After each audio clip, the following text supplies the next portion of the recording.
Olá, meninos, aulinha de sociologia, e aí a gente tá aqui hoje para falar, discutir, conversar sobre um assunto que rende boas confusões em famílias, rende muitas confusões em papos de amigos, porque cada um quer dar a sua opinião, enfim.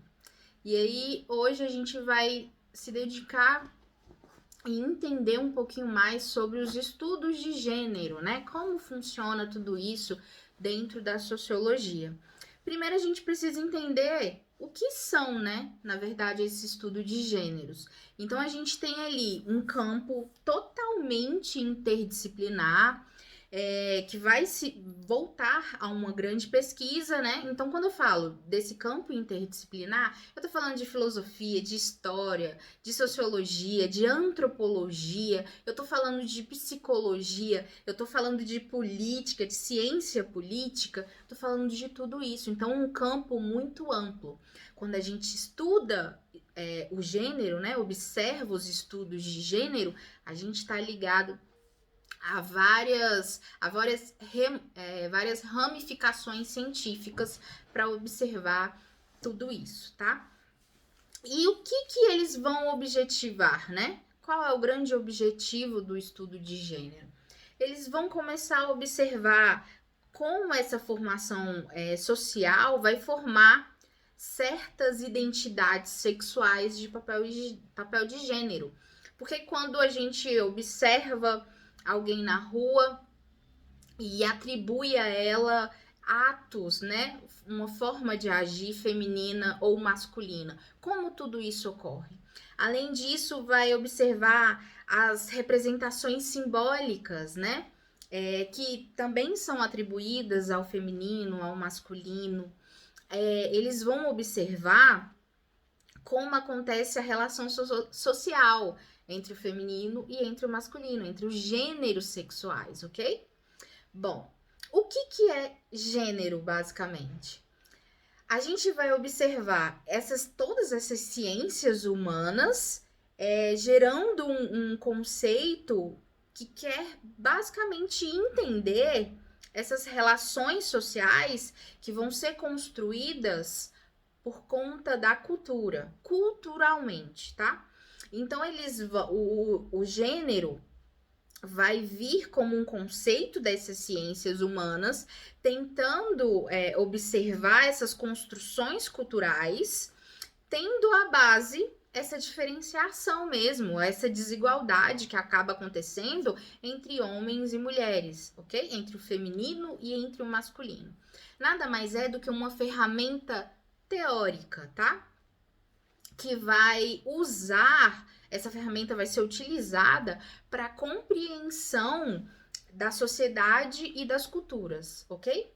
E como eu disse, existe essa relação dentro dessa observação toda, dessa divisão entre masculino e entre feminino, ok?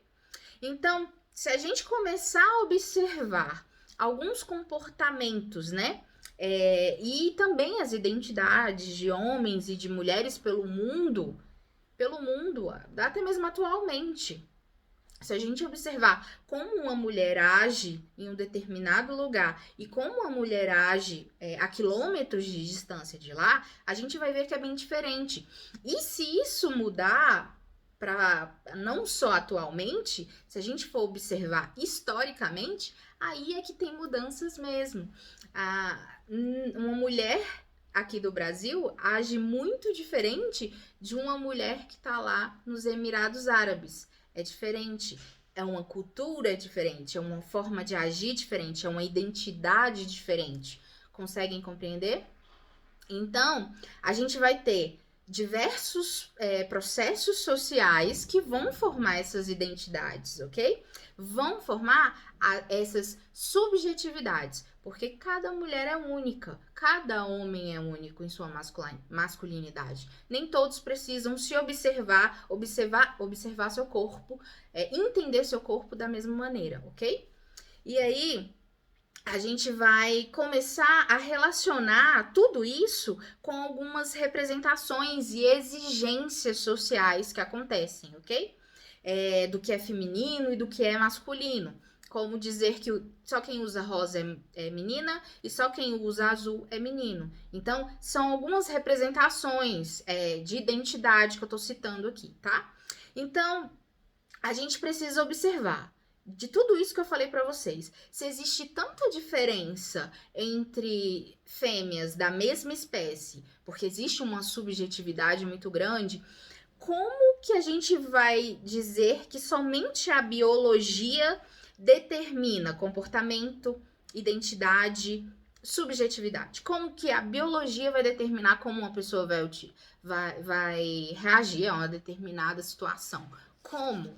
A gente precisa observar que a nossa composição biológica, eu sou uma mulher, eu tenho uma composição biológica parecida com a outra mulher, igual a de uma outra mulher. Mas isso não quer dizer que a gente vai ser igual. A gente tem muitas diferenças em nossa subjetividade, ok? É subjetivo, é como eu penso, como eu enxergo as coisas, como eu observo o meu corpo, ok? E isso é atribuído basicamente à cultura.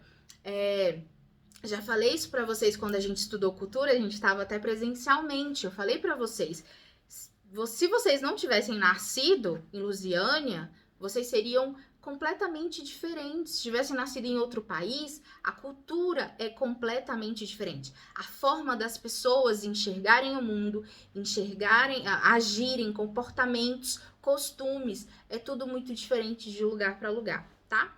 E aí a gente entende então que só o sexo não consegue explicar comportamentos, identidades e subjetividades. E é a partir daí que a gente vai ter surgindo a categoria de gênero, tá?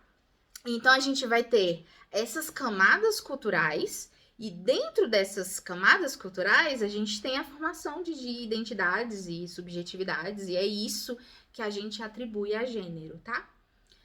Bom, assunto polêmico, a gente ainda vai continuar falando sobre isso. Eu vou trazer algumas ideias mesmo metodológicas, né, científicas, algumas pesquisas que aconteceram para comprovar tudo isso que eu tô falando para vocês.